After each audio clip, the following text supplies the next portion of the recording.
Dime tu verdad, porque ella te está sacando. Tú sabes cómo estoy sufriendo, eso te lo tengo que decir. Cuéntame, tu despedida para mí fue dura. Será que te llevo a la luna y yo no supe hacerlo así. Te estaba buscando por la calle gritando, eso me está matando. Oh no, te estaba buscando por la calle gritando como un loco tomando. Es que yo sin ti y tú sin mí. Ruang lingkup promosi kesehatan. Ilmu-ilmu yang mencakup promosi kesehatan dapat dikelompokkan menjadi dua bidang. Yang pertama, ilmu perilaku. Ilmu perilaku mencakup psikologi. Psikologi dapat membantu memahami motivasi, persepsi, dan respon individu terhadap informasi kesehatan. Lalu ada antropologi, memberikan wawasan tentang budaya dan nilai-nilai yang mempengaruhi perilaku kesehatan. Lalu ada sosiologi yang membahas interaksi sosial dan struktur masyarakat yang dapat mempengaruhi pemilihan kesehatan. Yang kedua, ilmu intervensi perilaku melibatkan disiplin seperti pendidikan kesehatan, membantu menyampaikan informasi kesehatan dengan cara yang efektif. Lalu komunikasi kesehatan memainkan peran penting dalam membangun pemahaman dan memotivasi perubahan perilaku. Lalu ada manajemen dan kepemimpinan, diperlukan untuk merencanakan dan mengelola program-program promosi kesehatan secara efisien. Penting untuk menggabungkan pengetahuan dari kedua bidang ini untuk merancang dan melaksanakan program promosi kesehatan yang efektif. Ruang lingkup promosi kesehatan berdasarkan aspek pelayanan kesehatan. Yang pertama, promosi kesehatan pada tingkat promotif. Lalu yang kedua, ada promosi kesehatan pada tingkat preventif. Lalu yang ketiga, ada promosi kesehatan pada kuratif. Dan yang terakhir, promosi kesehatan pada tingkat rehabilitatif. Lalu ada ruang lingkup promosi kesehatan berdasarkan tatanan tempat pelaksanaan. Yang pertama ada promosi kesehatan pada tatanan keluarga atau rumah tangga. Yang kedua ada promosi kesehatan pada tatanan sekolah. Lalu yang ketiga ada promosi kesehatan pada tempat kerja. Yang keempat ada promosi kesehatan di tempat-tempat umum. Lalu yang terakhir ada pendidikan kesehatan di institusi pelayanan kesehatan. Siapa saja sasaran promosi kesehatan? Yaitu ada yang pertama ada individu, yang kedua itu ada keluarga, yang ketiga itu ada masyarakat, yang keempat itu ada LSM, yang kelima itu ada lembaga pemerintah, dan yang terakhir itu institusi. Nah, sasaran promosi kesehatan adalah upaya untuk meningkatkan kesejahteraan masyarakat melalui berbagai strategi dan intervensi. Dalam pelaksanaannya, promosi kesehatan menargetkan berbagai kelompok sasaran termasuk yang pertama itu ada individu yang bertujuan untuk meningkatkan pengetahuan, sikap, dan perilaku individu terikat kesehatan. Yang kedua itu ada keluarga yang bertujuan untuk memberdayakan keluarga dalam mengadopsi gaya hidup sehat. Yang ketiga itu ada masyarakat, promosi kesehatan pada seluruh masyarakat untuk menciptakan perubahan yang lebih luas dalam norma, nilai, dan perilaku yang mendukung kesehatan. Nah, yang keempat itu ada LSM, yaitu lembaga swadaya masyarakat. Nah, LSM di sini untuk melakukan advokasi kebijakan dan memberikan dukungan kepada masyarakat dalam hal kesehatan. Nah, yang kelima itu ada lembaga pemerintahan. Nah, promosi kesehatan dapat berkolaborasi dengan lembaga pemerintahan untuk mengimplementasikan program-program kesehatan yang efektif dan efisien. Nah, yang terakhir itu ada institusi. Nah, institusi di sini untuk menciptakan lingkungan yang mendukung gaya hidup sehat dan pencegahan penyakit.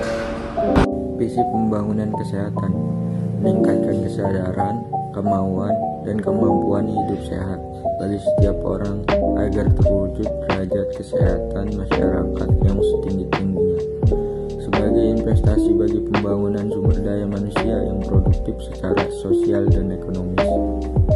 Berikut misi promosi kesehatan. Yang pertama, memberdayakan individu, keluarga, dan kelompok-kelompok dalam masyarakat, baik melalui pendekatan individu dan keluarga maupun pengorganisasian dan penggerakan masyarakat. Yang kedua, membina suasana atau lingkungan yang kondusif bagi terciptanya perilaku hidup bersih dan sehat masyarakat.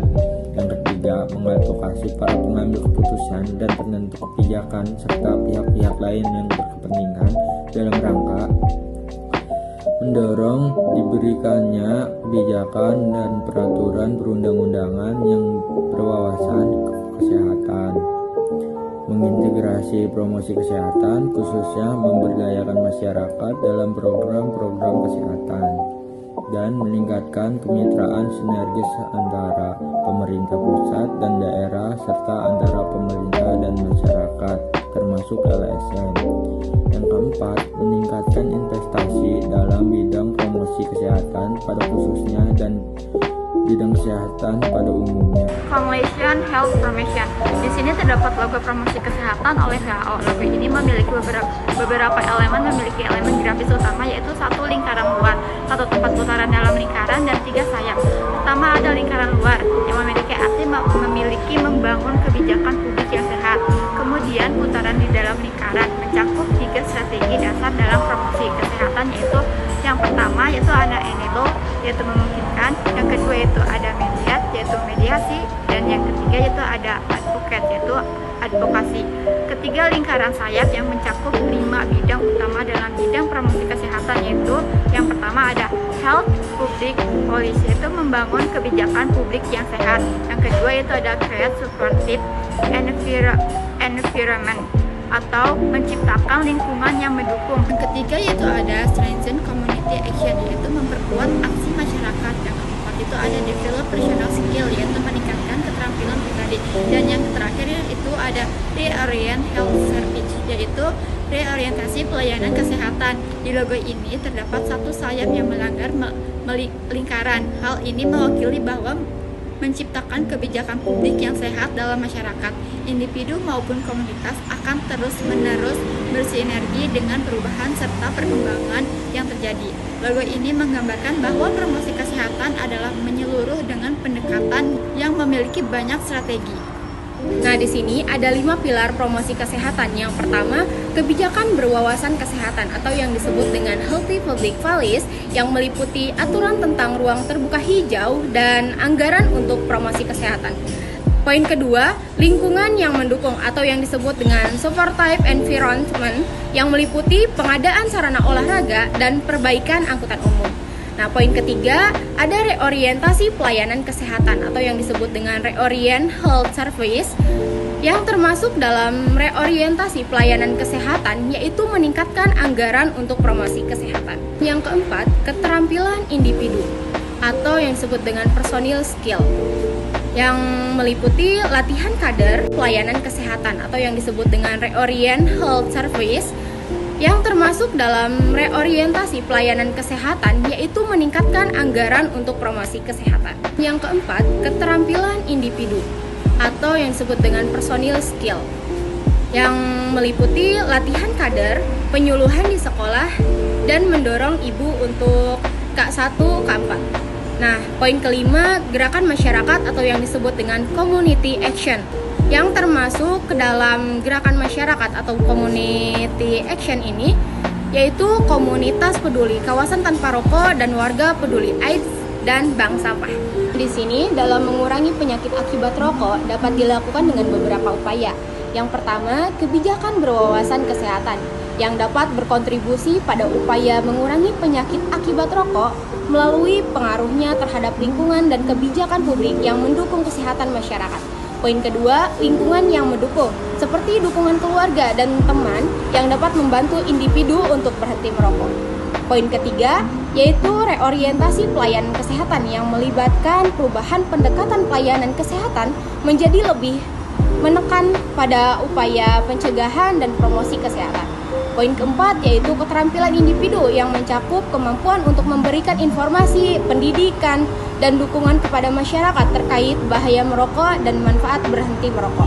Dan poin kelima, gerakan masyarakat, seperti program Germas di Indonesia yang bertujuan untuk mengurangi angka kecanduan rokok pada remaja melalui pemberian edukasi dan dukungan. Promosi kesehatan merupakan suatu proses yang bertujuan untuk memperdayakan atau memandirikan masyarakat agar dapat memelihara, meningkatkan, dan melindungi kesehatannya. Ini dilakukan dengan meningkatkan kesadaran, kemauan, dan kemampuan individu serta mengembangkan lingkungan yang mendukung kesehatan. Batasan promosi kesehatan menurut Sukijo tahun 2005. Upaya memasarkan, menjual, memperkenalkan pesan-pesan atau program-program kesehatan sehingga masyarakat menerima membeli atau mengenal pesan-pesan kesehatan tersebut, yang akhirnya masyarakat mau berperilaku hidup sehat. Yang kedua, menurut WHO tahun 1984 merevitalisasi pendidikan kesehatan dengan istilah promosi kesehatan. Kalau pendidikan kesehatan diartikan sebagai upaya perubahan perilaku, maka promosi kesehatan tidak hanya untuk perubahan perilaku, tetapi juga perubahan lingkungan yang memfasilitasi perubahan perilaku tersebut. Promosi kesehatan mencakup berbagai kegiatan seperti penyuluhan, pembentukan perilaku sehat, pembangunan infrastruktur kesehatan, dan lain sebagainya. Anda benar, ada 5 tingkat pencegahan menurut model level and Clark, yaitu yang pertama, health promotion atau promosi kesehatan, mendorong individu untuk mengadopsi gaya hidup sehat dan perilaku yang mendukung kesehatannya. Yang kedua, ada specific protection atau perlindungan khusus, langkah-langkah untuk melindungi individu dari faktor-faktor yang dapat menyebabkan penyakit atau cedera seperti vaksinasi dan penggunaan alat pelindung. Yang ketiga, ada early diagnosis and treatment, yaitu diagnosa dini atau pengobatan cepat, mendeteksi penyakit atau masalah kesehatan sedini mungkin dan memberikan pengobatan yang cepat dan tepat untuk mencegah pengembangan penyakit menjadi lebih parah. Yang keempat, ada disability limitation, yaitu kecacatan, langkah-langkah untuk mencegah atau mengurangi dampak kecacatan yang mungkin terjadi akibat penyakit atau cedera, serta membantu individu untuk tetap mandiri dalam aktivitas sehari-hari. Dan yang terakhir, yang kelima, yaitu rehabilitation atau pemulihan, proses pemulihan fungsi fisik, mental, dan sosial individu. Dari pengalaman, pendidikan kesehatan hanya mampu meningkatkan pengetahuan, tapi prakteknya belum, karena fasilitas kesehatan tidak mencukupi. Menurut Lawrence Grant 1984, Promkes segalanya bentuk kombinasi pendidikan kesehatan dan intervensi yang terkait dengan ekonomi, politik, dan organisasi yang dirancang untuk memudahkan perubahan perilaku dan lingkungan yang kondusif bagi kesehatan. Menurut Outwater, Kanada, 21 November 1986, health promotion is the process of enabling people to increase control over and to improve their health. WHO 1986, atau proses yang memungkinkan orang-orang untuk mengontrol dan meningkatkan kesehatannya. Dengan kata lain, proses pemberdayaan masyarakat untuk memelihara peningkatan dan melindungi kesehatannya. Jadi tujuan akhir Promkes adalah orang-orang yang sadar pentingnya kesehatan bagi mereka, sehingga mereka sendirilah yang akan melakukan usaha-usaha untuk menyehatkan diri mereka sendiri. Batasan tersebut mencakup 2 aspek, yaitu mau dan mampu. Yang pertama, selama ini kita cenderung lebih aktif mengatasi masalah kesehatan masyarakat. Dan yang kedua, Promkes mengharapkan masyarakatlah yang menciptakan kesehatan mereka yang lebih baik.